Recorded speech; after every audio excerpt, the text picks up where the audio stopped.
Hi guys, welcome to the channel for new battle report. I played another practice game, again with Ogre, this time against Undying Dynasties.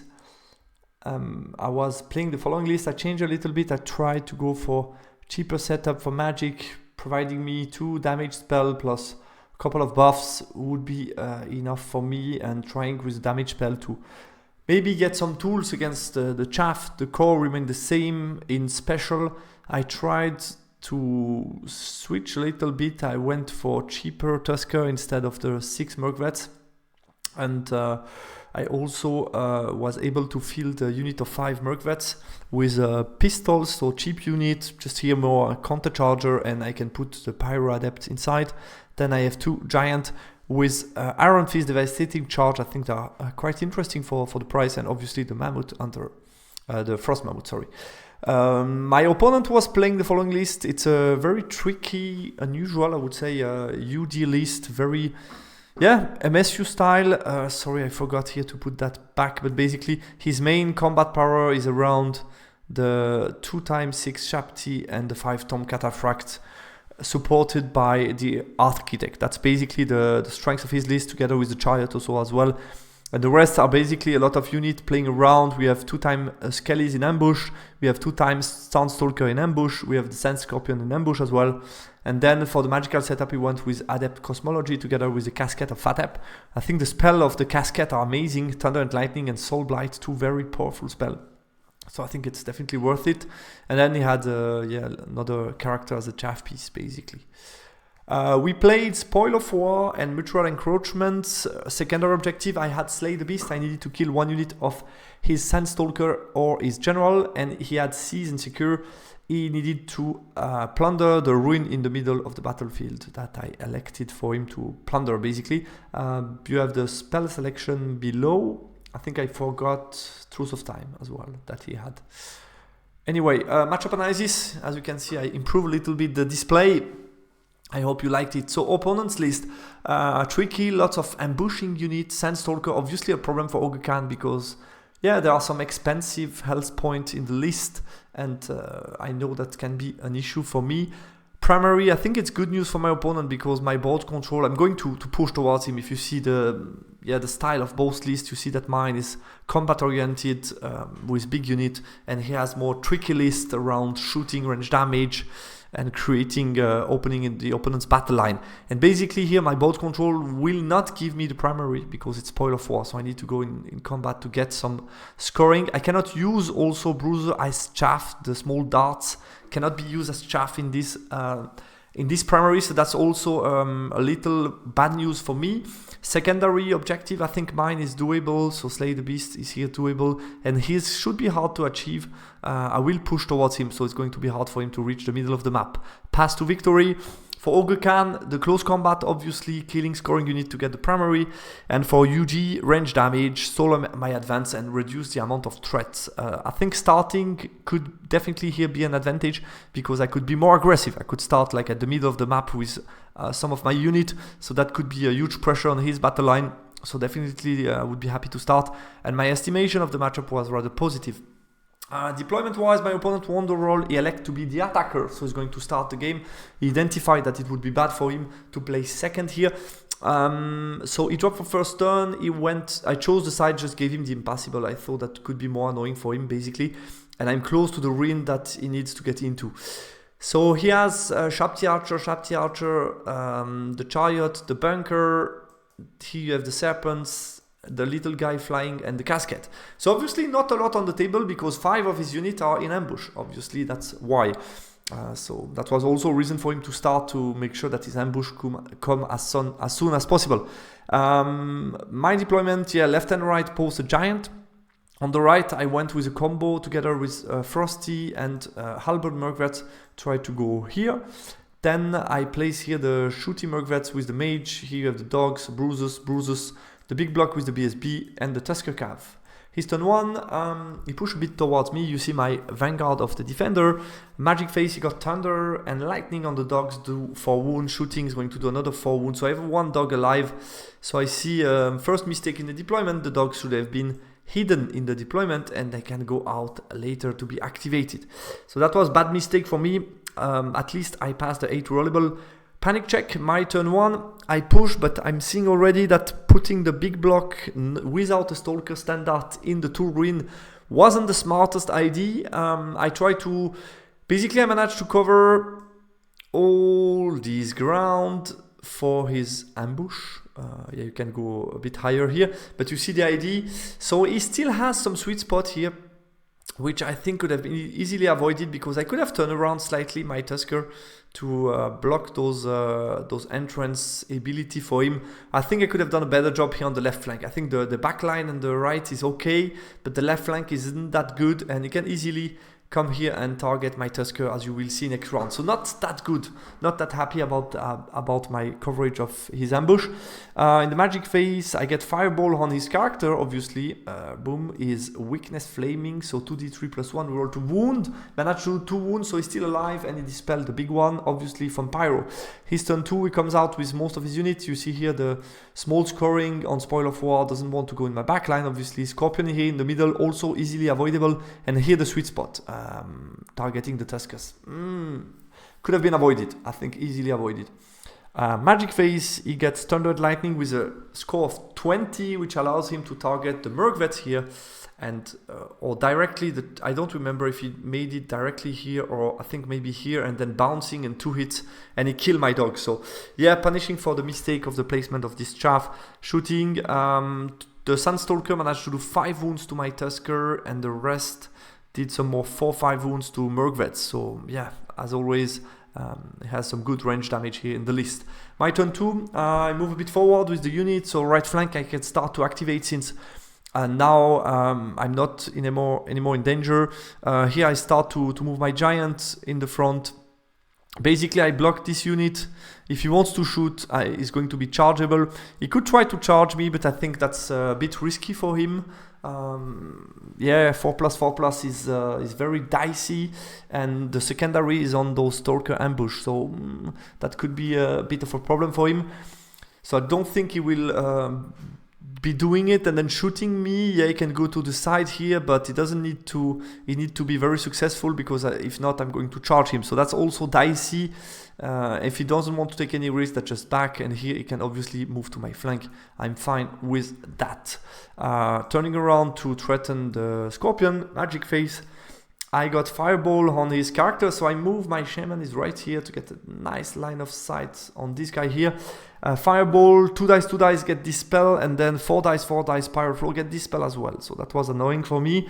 And I also failed Clouded Sight with the Frosty on 2 dice. So nothing in this magic phase. At least I do a couple of wounds on the Chariot with my shooting attack. His turn 3. Yeah, he does like I explained. What surprised me is that he didn't try to hide the Scorpion to be annoying for later. I think he still had some nice spot here out of line of sight of everybody. And the rest, yeah, is going to have some shots here. The rest just move slightly in the back.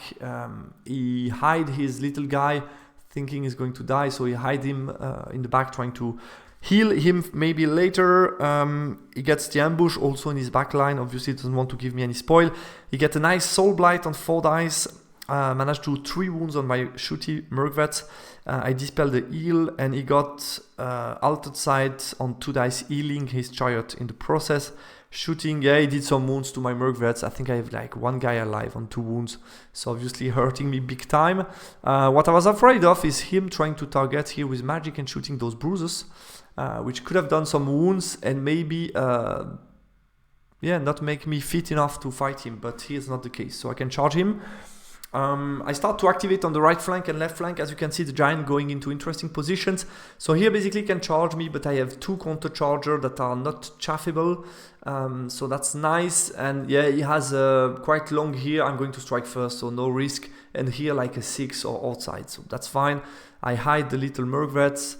Here I charge, and the Tusker are just going to zone. Here I reform and move out of the ruin. Just the position I should have been since the beginning. Actually, I don't know why I deployed this way. Should have been just near the ruin, but not inside it. So that was stupid for me. And yeah, the giant on the left trying to...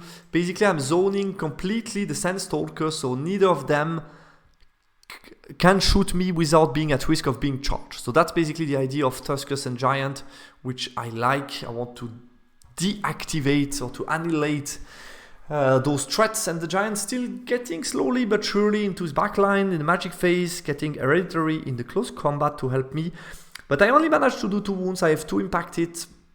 I have a charger banner, and then I have he did 2 attack to me, 2 wounds to me on 3s and 4s, and I had 9 attack on 4s and 3s, and I only do 2 wounds. I crumble by 1, but still alive, so he's going to be able to do some more wounds, but that doesn't matter much.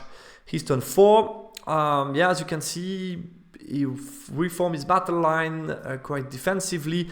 So as you can see, he took some points. I mean, the Mercvet's already almost dead. The giant is going to be in trouble. So his thought process is more like grind some points and try to avoid me going in. We are going past half of the battle. So trying that and basically save as much points as possible. That seems to be his plan.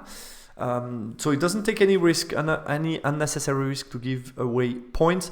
In the magic phase, he's going to get a big soul blight on the giant, but he's going to get amnesia, so high roll, I cannot dispel it, but fortunately for me, he did nothing with the soul blight, which was unfortunate.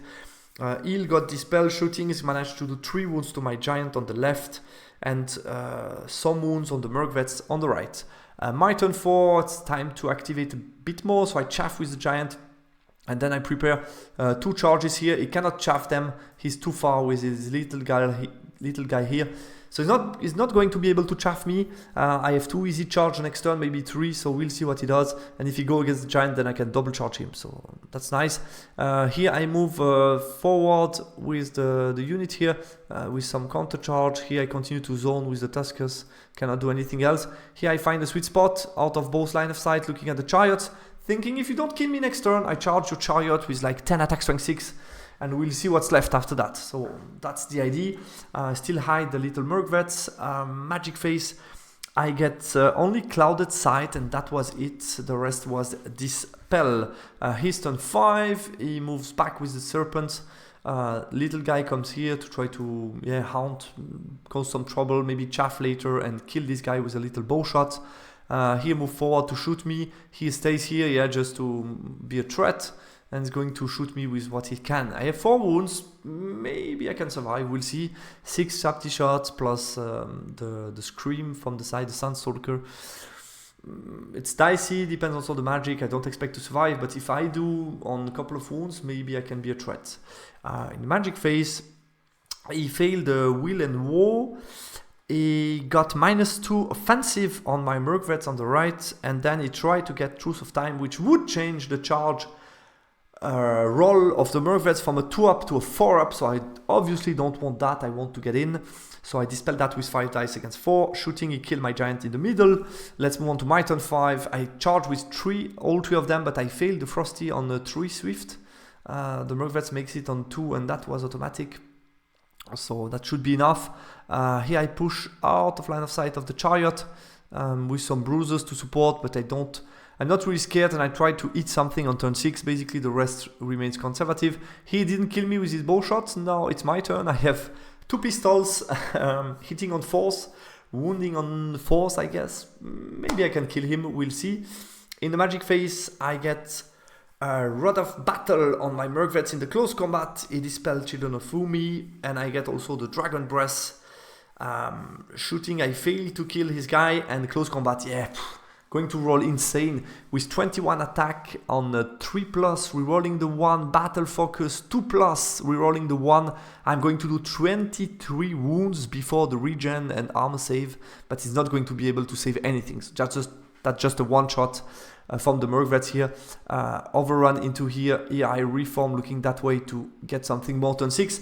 But here we go. I got the first scoring unit for Spoil of War, so I'm getting ahead on the primary. He's turn 6. Just defense, so he gives me something to chaff me. He attempted charge with the Shapti, and then he went over me and killed me with the sense, the cloak thing. Nothing crazy. The rest, nothing crazy to mention. Magic phase, you get +1 to wound in the close combat against my big block. I dispel +1 resilience, and it's going to make, I think, me -2 CC or him. I don't remember, but he made some debuff on the weapon skill. Shooting, he does a couple of wounds on the bruises, but not enough to make panic. And close combat, to my surprise, going to do 12 wounds. Okay, 6 times 3, that's 18, going before me, 12 wounds, that's quite good. I'm going to go back to only 3 wounds, and I'm going to crumble a bit. I forgot that due to solid and steady, I would have crumbled by 2 less due to the BSB, but I forgot about that, so I suffered a bit more wounds, but yeah, nothing that matters. My turn 6, I moved the Frost here to be within 12 to strike before him. I reformed wide, and now that the Architect is dead, no regen anymore, that should be a fight that I can win due to the fact that I'm going first as well. Here I'm just going to eat that. We forgot about the secondary, but he could have easily moved his mage out to a spot here. That would have potentially opened possibilities for the Frost to shoot or my mage to go out and try to breath or magic him. I don't know about that. I would have had a choice to make, but we forgot to take into account the fact that for Slay the Beast, he doesn't need to be in his deployment zone. So I think he could have avoided that and would have made my life hard to choose between charging and killing that or going out with the mage, basically. I think that's more or less it. So yeah, we forgot about that option. So we just didn't count the secondary, basically. Close combat, we're going to dispel the Rod of Battle. I'm going to get Hereditary. I do 8 wounds. He did only 2, striking after me. I win combat, he crumble, and I get that unit, which moves it to a 16-4 for the Ogre counts. Post-game analysis on the macro level, yeah, I think my deployment wasn't good. The Tribesman should have been out of the ruin, the Tusker inside. I will show you after. I think I could have done better here. I need time to find a good setup, so wait for the ambush and then I'll start to attack with the Giant and follow up with the big unit. I struggled to deal with his chaff despite my best effort with the Pyromancy. Ambush, yeah, I think I messed up a bit on this left flank. I could have done a better job here protecting my Tusker. Moving his flank chaff out of the flank, I think that was his main mistake. The chaff not available for the moment he needed it. I think that was a huge problem for him. So yeah, that was a problem. The Shapti attempt, yeah, that was I think against an unstable unit, chance of success being quite low, but he tried to get some points, maybe a scoring, but that didn't work out like he wanted. The list here, I didn't like the magic and the character setup position, meaning the Pyro Mage being in a shooty unit, a bit in the back that will be targeted, take panic check, could be exposed and then shot. Magical setup, why not? It's cheap, but it didn't do much here. At least I got some buff, but I'm going to try something different. And I didn't like the fact that my BSB was the one keeping the unit unstable and could be potentially killed. In the Shapti combat, if he would have struck at the BSB, he could have potentially killed me, not sure. But then I would have won combat due to the static and my attack and then still reform and get him next turn. So that wouldn't have changed much. Except the fact that he could have taken possibly the points of the BSB, but that's again very dicey because I have a 4 ward save. Giants gave me nice options on the flank. I like that, and they are expendable, they don't cost much. And yeah, to keep in mind for me, unstable, if I'm steady solid, that's another -2, so that changed a couple of wounds here. Deployment wise, yeah, I think something like that would have been better. Basically protecting here the weak flank for the ambushers, all this part of the map with shooting and range damage unit doing magic and pyro would have been potentially more interesting. The Tuskers can go inside and try to target the Chariot because they have Stalker, Tribesman here, and the rest was pretty much okay. The dogs a bit more in the right, obviously hidden on the deployment and then going out, and I think it's about then 1 turn, 2 turn, and they are chaffing, and then I can push a bit more. So I think that would have been another option here for the deployment. Guys, thanks a lot for watching. I hope you liked it. Plenty of action, but late on. I had to find time to find the right setup to push and be aggressive. But yeah, enjoying the list, enjoying the game. So that's the main thing. Thanks a lot for watching the battle report, and I will talk to you soon on the channel. Goodbye.